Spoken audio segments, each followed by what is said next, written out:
सुबह 4 बजे उठकर पढ़ने वाले बच्चे, जिनके कमरे की दीवारों पर सिर्फ फॉर्मूले थे, जिनके माता पिता ने जमीनें तक बेच डाली, आज वो पूछ रहे हैं कि क्या मेहनत से बड़ा भी कोई सिस्टम हो सकता है क्या? अगर देश की सबसे बड़ी मेडिकल परीक्षा पर से ही आप सोचिए जरा भरोसा टूट जाए, तो टूटता क्या है? सिर्फ और सिर्फ एग्जाम या पूरा का पूरा भविष्य? इसीलिए आज बात सिर्फ और सिर्फ नीट की नहीं होने वाली है। आज बात उस माँ की होगी जो हर सुबह बेटे के लिए चाय बनाकर ये कहती है कि बस इस बार डॉक्टर बन जाना।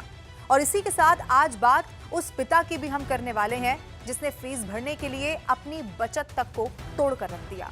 और आज बात इसी के साथ उस सिस्टम की भी होगी जिस पर देश की सबसे बड़ी परीक्षा की बहुत बड़ी जिम्मेदारी थी, क्योंकि आज नीट रद्द हो गई है और इसके साथ लाखों बच्चों का भविष्य एक बार फिर से सवालों के घेरे में आकर खड़ा हो गया है। बहुत कंफ्यूजन है, इसीलिए सबसे पहले मैं आपको बताती हूं कि खबर क्या है। 3 मई 2026 देश भर में नीट यूजी की परीक्षा इसी दिन आयोजित की गई। करीब करीब 24 लाख छात्रों ने इस एग्जाम को दिया। लाखों परिवारों के लिए ये सिर्फ और सिर्फ एक टेस्ट नहीं था, ये उम्मीद थी। किसकी? डॉक्टर बनने की, जिंदगी बदलने की। लेकिन परीक्षा खत्म होने के कुछ ही घंटों के बाद सोशल मीडिया पर बहुत सारे सवाल उठने लगे। कई छात्रों ने इस बात का दावा कर दिया कि कुछ प्रश्न जो हैं वो पहले से ही वायरल हैं और कथित गेस्ट पेपर से वो मिल रहे हैं। धीरे धीरे मामला बड़ा होता चला गया और सबसे पहले राजस्थान में इसकी जांच तेज हो गई। राजस्थान एसओजी यानी कि स्पेशल ऑपरेशंस ग्रुप, जिसने मामले की पूरी पड़ताल शुरू कर दी। और जांच में जो इसी के साथ बातें सामने आई, उन्होंने पूरे के पूरे सिस्टम पर सवाल खड़े कर दिए। अब रिपोर्ट से कहती है कि कथित तौर पर ये जो वायरल हुए मटेरियल और असली नीट पेपर के बीच बहुत बड़ी समानता पाई गई। दावा किया गया कि 400 में से लगभग 100 सवाल ऐसे थे जो कि मैच कर रहे थे। यानी सवाल अब यहां पर सिर्फ और सिर्फ चीटिंग का नहीं था, बल्कि सवाल यह भी था कि क्या लाखों बच्चों की मेहनत एक लीक हुए पेपर के सामने हार गई है क्या? और जैसे जैसे ये तथ्य सामने आते चले गए, छात्रों का गुस्सा सोशल मीडिया पर बढ़ता चला गया। #नीट कैंसिल ट्रेंड करने लगा। फिर यह मामला अदालतों तक पहुंच गया और आखिरकार एनटीए को इस परीक्षा को रद्द करना पड़ गया। लेकिन इस पूरी कंट्रोवर्सी को आपको समझाने के लिए यह समझना बहुत जरूरी है कि जो नीट है, आखिर इतना बड़ा ये एग्जाम है क्यों, और एक परीक्षा रद्द होने से इतना बड़ा असर आखिर क्यों कहा जा रहा है कि पड़ता है। क्योंकि नीट सिर्फ और सिर्फ एक पेपर नहीं है, ये भारत में डॉक्टर बनने का सबसे बड़ा दरवाजा है। हर साल लाखों बच्चे इस परीक्षा में बैठते हैं, लेकिन आप जानते हैं सीटें सीमित होती हैं और यहीं से जो असली लड़ाई है वो शुरू होती है। तो आइए इसीलिए अब समझते हैं कि जो पूरा प्रोसेस है वो कैसे काम करता है। सबसे पहले आप सरल भाषा में समझिए कि छात्र 12वीं के बाद नीट यूजी का एग्जाम देते हैं और इसी परीक्षा में फिजिक्स, केमिस्ट्री और बायोलॉजी से जुड़े हुए जो सवाल हैं वो पूछे जाते हैं और पूरे देश में एक ही दिन ये एग्जाम होता है। इसके बाद एनटीए आंसर की जारी करता है और फिर क्या होता है, जो स्टूडेंट्स हैं अपने आंसर उससे मिलाते हैं, ऑब्जेक्शंस यहां पर दिए जाते हैं और इसी के बाद एक जो फाइनल रिजल्ट है वो सामने आ जाता है। अब इसी रिजल्ट आने के बाद काउंसलिंग शुरू होती है, यानी कि रैंक के हिसाब से जो कॉलेजेस हैं वो अलॉट किए जाते हैं। अब समझिए इसका मतलब कि किसी छात्र की रैंक अगर बहुत अच्छी आ गई इस एग्जाम में तो उसे सरकारी मेडिकल कॉलेज मिल जाता है, और जहां पर सबसे बड़ी बात जो फीस है वो कंपैरेटिवली कम होती है। लेकिन रैंक थोड़ी भी अगर पीछे चली जाए तो फिर प्राइवेट कॉलेज की जो फीस है वो लाखों करोड़ों तक पहुंच जाती है।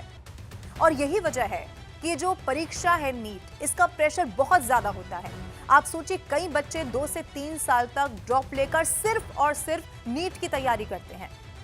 सुबह 5 बजे से कोचिंग शुरू होती है, 12-12 घंटे तक पढ़ाई करनी होती है, सोशल लाइफ ऑलमोस्ट खत्म हो जाती है और पूरा परिवार एक ही सपने पर टिका होता है और वो है एमबीबीएस। इसीलिए जब ऐसी परीक्षा पर सवाल उठते हैं तो सिर्फ और सिर्फ यहाँ पर रिजल्ट नहीं रुकता है, बल्कि पूरे जो परिवारों की प्लानिंग है वो इसी के साथ रुक जाती है। एडमिशंस रुक जाते हैं, आप सोचिए। और सबसे खतरनाक जो मेंटल प्रेशर है वो कई गुना इसी के साथ बढ़ जाता है। और यहीं पर एक और बात समझना बहुत बहुत जरूरी है कि एग्जाम कैंसिल होने से लाखों ईमानदार छात्रों को तकलीफ जरूर हुई है, लेकिन मैं आपको बताऊं, अगर गड़बड़ी सच में बड़े स्तर पर हुई है तो एग्जाम रद्द करना शायद बहुत जरूरी भी था। और मैं ऐसा क्यों कह रही हूं, आप विरोध मत करिएगा, पहले सुनिए। अगर एक बच्चा, आप सोचिए, 2 साल मेहनत करे, रातों को जागे, हर सवाल ऑनेस्टली सॉल्व करे और दूसरी तरफ कोई लीक्ड पेपर लेकर एग्जाम हॉल में पहुंच जाए, तो ये अनफेयर नहीं होगा। सिर्फ अनफेयर ही नहीं होगा बल्कि ये मेहनत के खिलाफ अपराध मान लिया जाना चाहिए। और इसीलिए ऐसे समझिए कि स्टूडेंट्स हैं, पहला स्टूडेंट जिसने पूरे साल भर मेहनत की, उसने अपना मोबाइल फोन छोड़ दिया, कोई फेस्टिवल उसने एंजॉय नहीं किया, हर टेस्ट को उसने ऑनेस्टी से पास किया, और दूसरा जिसे एग्जाम से पहले सवाल बड़े आराम से मिल गए। और अगर दोनों एक ही रैंक लिस्ट में खड़े हो तो नुकसान सिर्फ रैंक का यहाँ पर नहीं होगा, बल्कि जो नुकसान है वो उस पूरे भरोसे का होता है जो कि बच्चों को मेहनत पर होना चाहिए। और इसीलिए क्योंकि नीट में कई बार सिर्फ 5 नंबर भी ये तय करते हैं कि आपको सरकारी कॉलेज मिल भी पाएगा या नहीं। आप सोचिए 5 नंबर क्या होते हैं। मतलब बच्चा ये सोचेगा कि थोड़ी सी और मेहनत कर लेता तो मुझे सरकारी कॉलेज मिल जाता। और अगर चीटिंग से किसी के 50 से 100 नंबर बढ़ जाएं, तो आप सोचिए कि वो सिर्फ यहाँ पर एक सीट नहीं ले लेता, बल्कि वो किसी और की जो सालों की मेहनत है वो एक बार में ले जाता है। अब इसीलिए कई स्टूडेंट्स ऐसे हैं जो खुद भी ये कह रहे हैं कि अगर ये जो सिस्टम है वो कॉम्प्रोमाइज्ड है तो फिर फेयर री एग्जाम होना चाहिए, यानी कि दोबारा परीक्षा होनी चाहिए। क्योंकि दर्द दोबारा एग्जाम देने का है, लेकिन उससे बड़ा डर यह है कि कहीं बेईमानी से मेहनत से कोई जीत ना जाए। और अब इस पूरी बहस का सबसे डरावना पहलू क्या है वो मैं आपको समझाती हूँ। क्योंकि यहाँ पर बात सिर्फ एक एग्जाम या सिर्फ एक रैंक की नहीं हो रही है, यहाँ बात उन लोगों की है जो आप सोचिए आगे चलकर डॉक्टर बन जाएंगे। अब इसी के साथ फर्ज करिए कि कोई स्टूडेंट चीटिंग करके मेडिकल कॉलेज पहुंच जाता है, तो फिर क्या होगा। यहाँ पर नुकसान सिर्फ किसी दूसरे स्टूडेंट का वो नहीं करता है, बल्कि ये नुकसान पूरे के पूरे समाज का, उस पूरी सोसाइटी का होता है। क्योंकि डॉक्टर की एक गलती सीधे सीधे किसी इंसान की जिंदगी पर असर डाल सकती है। जो बना ही डॉक्टर चीटिंग से, वो क्या करेगा। हम अपने डॉक्टर पर क्या करते हैं, भरोसा करते हैं कि वो अपनी नॉलेज और मेहनत से वहां पर पहुंचा है, उसको ज्यादा इल्म होगा। लेकिन अगर सिलेक्शन ही अनफेयर तरीके से हो जाए तो फिर सवाल सिर्फ एजुकेशन सिस्टम पर नहीं होता है, बल्कि हेल्थ केयर सिस्टम पर भी उसके बाद उठने लग जाता है। इसीलिए आप कल्पना करिए ना कि कल वही स्टूडेंट क्या करेगा ऑपरेशन थिएटर में, या फिर किसी आईसीयू में डिसीजन वो जब ले रहा होगा तो उसका जो बेस है वो क्या होगा। क्योंकि उसने तो शुरुआती मेहनत की ही नहीं, ईमानदारी से वो वहां पहुंचा ही नहीं। अब इसीलिए लोग ये कह रहे हैं कि ये सिर्फ स्टूडेंट्स का इशू नहीं है, बल्कि ये पब्लिक ट्रस्ट का अब इशू बन चुका है।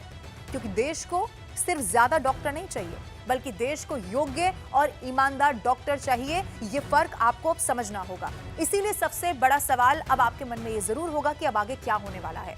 क्योंकि एग्जाम कैंसिल होने के बाद अनसर्टेनिटी बहुत ज्यादा बढ़ गई है। तो देखिए, अब एनटीए दोबारा परीक्षा कराने की तैयारी करेगा। जो नई एग्जाम डेट है उनको घोषित किया जाएगा और फिर वही प्रोसेस होगा। एडमिट कार्ड्स आएंगे, लाखों छात्रों को दोबारा जो प्रोसेस है उसी से गुजरना होगा। लेकिन वो कह रहे हैं कि रजिस्ट्रेशन फीस आपसे अब नहीं ली जाएगी, आपको लौटा दी जाएगी। असली चुनौती फिर से री एग्जाम नहीं है, लेकिन ये ट्रस्ट जो है वो वापस लाना चुनौती हो सकती है। क्योंकि इस बार सवाल सिर्फ पेपर लीक का नहीं उठ रहा है, ये जो सवाल है वो पूरे सिस्टम की क्रेडिबिलिटी पर भी उठ गया है। और अब जांच एजेंसियां ये पता लगाने की कोशिश करेंगी लीक कहां से हुआ, कौन कौन लोग इसमें शामिल थे, कितने छात्रों तक ये पेपर पहुंचा, और सिक्योरिटी में चूक आखिर कहां पर हो गई, कैसे हो गई। और अगर बड़े स्तर पर गड़बड़ी साबित हो जाती है तो फिर लोगों को अरेस्ट भी यहां पर किया जा सकता है, यानी कि जिसने भी बीच में पेपर लीक किया है उन लोगों को। और एग्जाम सिस्टम में बड़े बदलाव की मांग भी यहीं से तेज होने की उम्मीद जाहिर की जा रही है। और इसी के साथ जो काउंसलिंग प्रोसेस है वो भी डिले हो सकता है।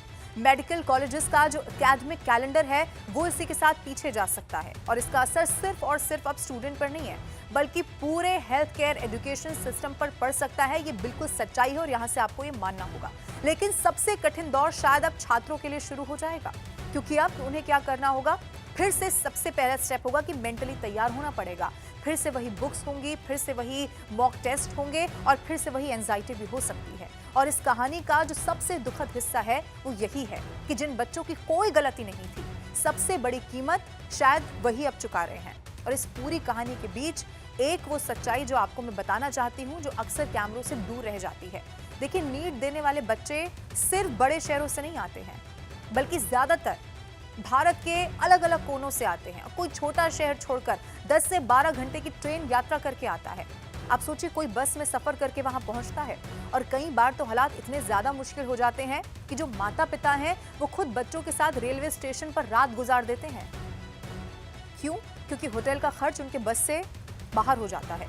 कुछ बच्चे ऐसे भी होते हैं जिनके पास फ्लाइट टिकट तक के पैसे नहीं होते, लेकिन सपना उनका क्या होता है कि वो डॉक्टर बनेंगे। एक दिन घर की हालत ठीक होगी। कोटा, दिल्ली, पटना जैसे शहरों में हजारों हजारों छात्र हैं जो छोटे छोटे पीजी और रूम में रहते हैं, कभी आप वहां जाएंगे तो वो हालत देखिएगा कैसी होती है। एक एक रुपया बचाकर सिर्फ पढ़ाई पर वो ध्यान देते हैं। और यही बच्चे जब परीक्षा देने जाते हैं तो उनके साथ सिर्फ और सिर्फ किताबें नहीं होती हैं, उनके साथ माता पिता की उम्मीदें होती हैं। वो बड़ा सपना अपने घर की बेहतरी का होता है। इसीलिए जब इस तरह की परीक्षा पर सवाल उठते हैं तो वो सिर्फ और सिर्फ सिस्टम का मुद्दा नहीं रह जाता, वो हर उस परिवार का दर्द बन जाता है जिसने अपने बच्चे को एक बेहतर जिंदगी के लिए अपने आप से दूर किया होता है। और इस बार जो कुछ भी हुआ उसने फिर से साफ कर दिया है कि अगर सिस्टम में कहीं पर भी चूक होती है तो फिर उसका असर सीधे सीधे उन ईमानदार बच्चों की मेहनत और मानसिक स्थिति पर पड़ता है जिनका कोई कसूर नहीं है। इसीलिए जिम्मेदारी अब और भी ज्यादा बड़ी हो जाती है। सरकार और एजेंसियों को यह सुनिश्चित करना होगा कि आगे से ऐसा दोबारा ना होने पाए।